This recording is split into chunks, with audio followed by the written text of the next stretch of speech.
Good morning friends, I am here with a new video. इस video में बात करेंगे सीबीएसई का जो एग्ज़ाम कैंसिल हो गया है उसका नोटिफिकेशन रात को आ गया था। मैंने पहले भी बताया था पहले वीडियो में कि 1 जून को इस पे फैसला होना है कि एग्ज़ाम कब होगी, कैसे होगी। तो ये फैसला कल हो गया है कि ये एग्ज़ाम है the board examination for class 12th which were postponed vide notification number CBSE/CE exam 2021 dated 14th April 2021 are had be cancelled. ठीक है, तो अब ये तो आपके समझ में आ गया होगा कैंसिल हो गया है।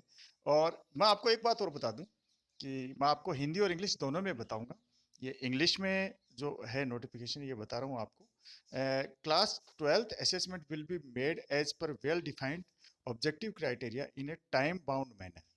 तो 12वीं का जो असेसमेंट किस तरीके से किया जाएगा, ये समयबद्ध तरीके से किया जाएगा। एक अच्छी तरीके से परिभाषित किया जाएगा पहले इसको वस्तुनिष्ठ तरीके से, और उस क्राइटेरिया के अंदर जो समय निर्धारित करके किया जाएगा।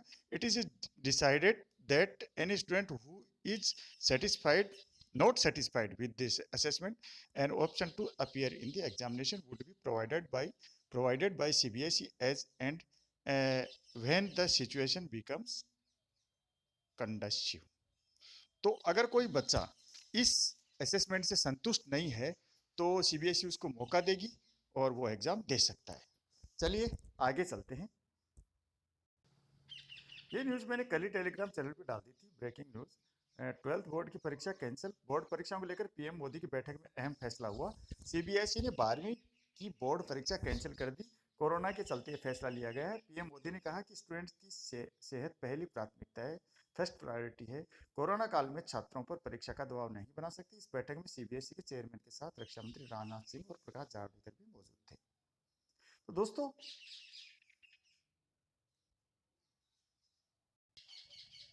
जो ऑफिशियल लेटर है सीबीएसई का वही देख लेते हैं। और आपको एक बात और बता दूं कि इसमें जो ये एग्जाम किस तरीके से होंगे, हिंदी में जो न्यूज़पेपर में आई है वो बात भी मैं आपको बताऊंगा। तो ये एग्जाम जो कैंसिल हुआ है उसके नीचे क्या क्या बात लिखी है जो इंग्लिश में जान लीजिए। Class 12th result will be made as per a well defined objective criteria in a time bound manner. ये बात हम कर चुके हैं। और decision on class 12th CBSE exam has been taken in the interest of students.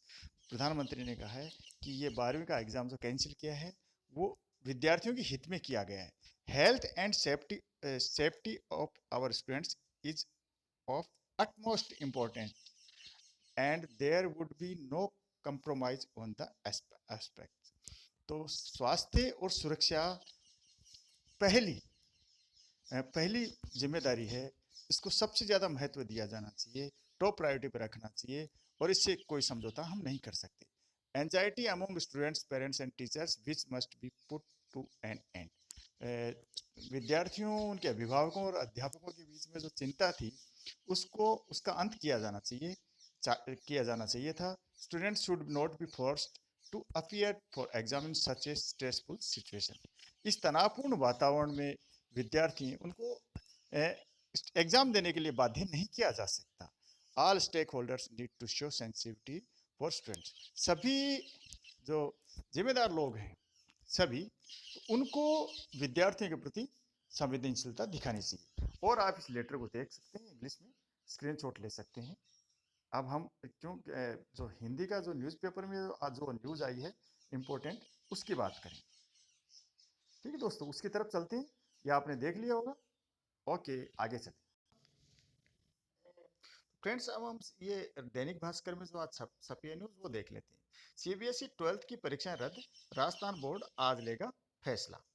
तो कई states ने भी रद्द कर दिए हैं। पीएम बोले इस माहौल में परीक्षा के लिए मजबूर नहीं करना चाहिए। सीआईएससीई और ज्यादातर राज्यों ने भी परीक्षाएं रद्द करने की घोषणा की। ये इंपॉर्टेंट न्यूज है। सीआईएसई ने भी सीबीएसई के साथ परीक्षाएं रद्द करने की और ज्यादातर राज्यों ने भी परीक्षाएं रद्द करने की घोषणा कर दी है। तो और भी स्टेट हैं जो एग्जाम है वो कैंसिल कर रहे हैं। ये आपने न्यूज देख ली होगी। अब ये आपके लिए इम्पोर्टेंट है। तो अब यहाँ चलते हैं कि थोड़ी सी इसको डिटेल देख लेते हैं। यहाँ प्रियंका गांधी ने निशंक को परीक्षा न कराने का पत्र लिखा है। डोटासरा परीक्षा कराने के संकेत दे चुके हैं। अब क्या होगा, राजस्थान में क्या होगा? इधर देखिए, इधर राज्य बोर्ड की अलग व्यवस्था। छत्तीसगढ़ ने मंगलवार से शुरू की बोर्ड परीक्षा। छात्र घर पर ही हल कर रहे हैं पेपर। तो क्या कहा है, दिल्ली और हरियाणा तो रद्द कर चुके हैं पहली परीक्षा।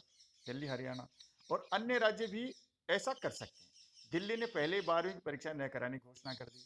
हरियाणा ने परीक्षा पैटर्न की घोषणा कर दी थी, मगर केंद्र के इस निर्णय के बाद उसने भी परीक्षा रद्द करने की घोषणा की है।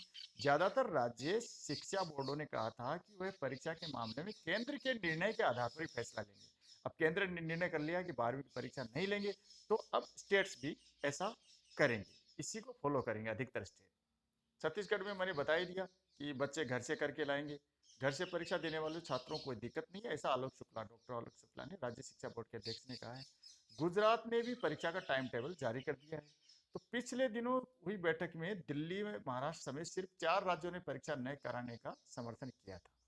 4 राज्य थे जिसमें दिल्ली और महाराष्ट्र, और भी थे 2, तो उन्होंने परीक्षा न कराने का निर्णय लिया था। तो के अब जो पीएम ने कहा है वो बात सुन लीजिए। केंद्र ने देश भर में कोरोना की स्थिति को देखते हुए सीबीएसई की 12वीं की परीक्षाएं रद्द करने का फैसला लिया है। पीएम नरेंद्र मोदी की अध्यक्षता में इस बाबत मंगलवार को उच्च स्तरीय बैठक हुई। इसमें उसमें यह निर्णय लिया गया। इस बाबत प्रधानमंत्री ने कहा, यह निर्णय छात्रों के हित को देखते हुए लिया गया है। बच्चों, उनके अभिभावकों और शिक्षकों के मन में व्याप्त आशंकाओं को खत्म करना जरूरी है। कोरोना की स्थिति पूरे देश के अलग अलग हिस्सों में अलग है। कुछ हिस्सों में माइक्रो कंटेनमेंट, सॉरी थोड़ा सीधा कर लेता हूँ, कुछ हिस्सों में माइक्रो कंटेनमेंट के प्रभावी इस्तेमाल से स्थिति नियंत्रित की है। कुछ राज्यों ने लॉकडाउन को कुछ राज्यों ने लॉकडाउन को चुना है। बच्चे, उनके अभिभावक और शिक्षक सभी इस स्थिति में स्वास्थ्य के प्रति चिंतित हैं। ऐसे में बच्चों को परीक्षा के लिए बाध्य नहीं किया जाना चाहिए।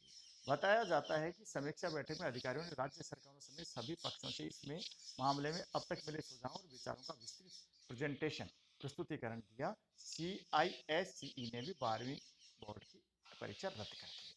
अब दोस्तों ये परीक्षा तो रद्द हो गई। आप ये बताओ, अब तो नीट दे रहे हैं, जेई दे रहे हैं, एम्स का एग्जाम देंगे, जो RICE का देंगे, तो क्वालिफाइंग मार्क्स कैसे भरेंगे?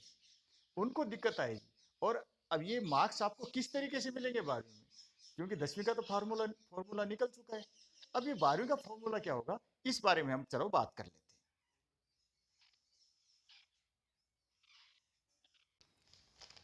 चलिए इस न्यूज की डेप्थ में जाते हैं। Bhaskar in depth. सीबीएसई ने पहली बार रद्द की है 12वीं की बोर्ड की परीक्षा। अब असेसमेंट पॉलिसी का इंतजार है, पहली बार रद्द हुई है। सीबीएसई 12वीं असेसमेंट, 10वीं में 12वीं प्री बोर्ड के अंकों या पिछली 3 कक्षाओं के मार्क्स पर संभव है मूल्यांकन। यानी 10वीं या 12वीं जो प्री बोर्ड आपने दिया था उसके अंकों के आधार पर, या फिर पिछली 3 कक्षाओं के जो मार्क्स हैं, यानी 10वीं 11वीं के जो मार्क्स हैं आपके, 9वीं 10वीं 11वीं 12वीं के मार्क्स हैं, उसके आधार पर ये आपका जो असेसमेंट संभव है। चलिए इसके ऊपर डिटेल से बात करते हैं। तो सीबीएसई 12वीं परीक्षा रद्द होने के बाद असेसमेंट पर सबकी नजर है। बोर्ड 10वीं परीक्षा रद्द करके असेसमेंट पॉलिसी बना चुका है। 10वीं की तो हो गई है, तो उसकी असेसमेंट पॉलिसी भी हो गई है, 10वीं के नंबर भी हमने भेज दिए हैं। विशेषज्ञों का कहना है कि 10वीं के आधार पर ही 12वीं का असेसमेंट तैयार कर लिया जाए, या फिर पिछली 3 कक्षाओं के अंकों के आधार पर भी 12वीं का रिजल्ट तैयार किया जा सकता है। तीसरा ऑप्शन है कि 10वीं और 12वीं के प्री बोर्ड को आधार बनाकर असेसमेंट हो। 3 ऑप्शन हो गए। 10वीं के आधार पर ही 12वीं का असेसमेंट किया जाए, तो 10th में जो बोर्ड में आपके एग्जाम जो नंबर आए थे उनके आधार पर 12वीं के असेसमेंट कर लिया जाए।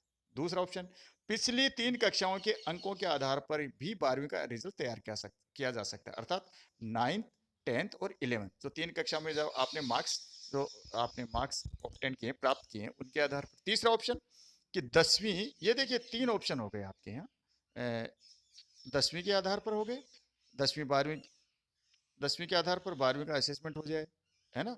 और 3 कक्षाओं के हो गए, दूसरा हो गया 1, ये 2, और तीसरा ऑप्शन क्या है, या तीसरा ऑप्शन है कि 10वीं और 12वीं के प्री बोर्ड को आधार बनाकर असेसमेंट हो। हालांकि पिछली कक्षाओं के आधार पर असेसमेंट सही नहीं है, क्योंकि अभी आप विशेष सब्जेक्ट पढ़ रहे हैं, 10वीं में आप ऐसे विशेष विषय नहीं पढ़ते थे, तो ये सही नहीं है। क्योंकि 10वीं तक तो आपने सभी ने एक सेम सब्जेक्ट पढ़े हैं, लेकिन 11वीं में आप कोई आर्ट्स, कॉमर्स, साइंस ऐसा ले लेता है, तो वो ठीक नहीं है। क्योंकि 9वीं व 11वीं के एग्जाम, अच्छा, पिछली कक्षाओं के आधार पर असेसमेंट सही नहीं है, क्योंकि 9वीं व 11वीं के एग्जाम स्कूल स्तर पर लिए जाते हैं, ये भी ठीक नहीं है। 10वीं का तो ठीक है, बोर्ड लेवल पे था। ऐसे में इन अंकों को बोर्ड का आधार नहीं बनाया जा सकता। प्रैक्टिकल के अंक भी बोर्ड मुख्य परीक्षा में शामिल किए जा सकते हैं। प्रैक्टिकल मार्क्स पिछले प्रैक्टिकल के अंकों के आधार पर तय किए जा सकते हैं। असेसमेंट पर फाइनल निर्णय सीबीएसई को ही करना है। चलिए, करियर पर क्या असर आएगा ये देख लीजिए। सीबीएसई 12वीं की परीक्षाओं, ये आएगा, प्रभावित होंगे नीट और जेईई एग्जाम। मैं इसमें आरआईई और जोड़ देता हूँ, क्योंकि आरआईई में भी आपका आरआईई सीईई होगा, इसमें भी आपके क्वालिफाइंग जो मार्क्स हैं वो इसमें आपको भरने पड़ते हैं। तो आप कैसे भरेंगे, कैसे आएंगे, ये आप कुछ नहीं कर सकते, आपको कुछ नहीं पता है। तो जो 4 ईयर डिग्री करेंगे, 4 ईयर बीएससी बीएड या बीए बीएड करेंगे, तो सीबीएसई 12वीं की परीक्षाओं के रद्द होने का सीधा असर करियर के साथ कॉम्पिटिटिव एग्जाम पर आएगा। नीट व जेई जैसी परीक्षाएं होने को है, अब ये परीक्षाएं भी आगे बढ़ सकती हैं, क्योंकि सरकार ने सीबीएसई परीक्षाओं के लिए जुलाई का इंतजार नहीं किया है। पहले उम्मीद थी कि सीबीएसई परीक्षा जुलाई या अगस्त में करवा ली जाएगी। अब थोड़ा और विचार कर लेते हैं। प्रवेश की पात्रता में आएगी दिक्कत। अब उन छात्रों को दिक्कत आएगी जो एम्स जैसे संस्थानों में दाखिला लेना चाहते हैं। दरअसल एम्स में दाखिले के लिए एंट्रेंस एग्जाम के साथ ही 12वीं की पीसीबीए व इंग्लिश में एग्रीगेट 60% अंक चाहिए होते हैं। तो एजुकेशन एक्सपर्ट देव शर्मा बताते हैं कि इस साल अभी नीट की पात्रता में छूट नहीं मिली है, यहाँ पर भी 12वीं के अंकों को महत्व दिया जाता है। अब ये देखिए, सबसे इंपॉर्टेंट आपका जो है, ये यहाँ आपको ये जानकारी मिलती है, ऑब्जेक्टिव क्राइटेरिया पर सबकी नजर। Education expert doctor Sanjay Parashar ने बताया कि करीब 20% छात्रों ने प्री बोर्ड नहीं दिया है। तो प्री बोर्ड के अंकों को आधार बनाएं तो प्री बोर्ड तो 20% ने दिया ही नहीं है। 20% छात्रों ने प्री बोर्ड नहीं दिया है। उस समय जेई मेन को प्राथमिकता दी थी, प्री बोर्ड को लेकर स्पष्ट गाइडलाइन भी नहीं है। अब देखना है कि ऑब्जेक्टिव क्राइटेरिया क्या रहेगा।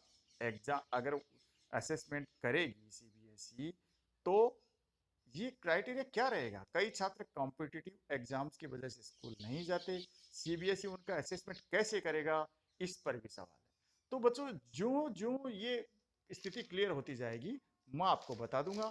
और कौन से स्टेट हैं जो एग्जाम कैंसिल करेंगे, कौन से एग्जाम लेंगे, ये बात भी जो जो मेरी जानकारी में आएगी मैं आपको बताता रहूंगा। आप नए हैं तो मेरे चैनल को सब्सक्राइब कर लीजिए, ताकि आपको समय से सारी जानकारियां मिलती रहे। और आरआईसीई की तैयारी कर रहे हैं तो आप मेरे चैनल की प्लेलिस्ट में जाइए, वहाँ मोर देन 100 वीडियोज़ आपको मिलेंगे। रीजनिंग से संबंधित हैं, टीचिंग एप्टीट्यूड के हैं, और लैंग्वेज प्रोफिशिएंसी से रिलेटेड वीडियो भी आपको मिलेंगे। अच्छा लगा हो तो लाइक कीजिएगा, और आपको उपयोगी लगा हो तो शेयर भी कीजिएगा। ओके फ्रेंड्स, अगले वीडियो में फिर मिलता हूँ, तब तक के लिए नमस्कार, धन्यवाद, जय हिंद।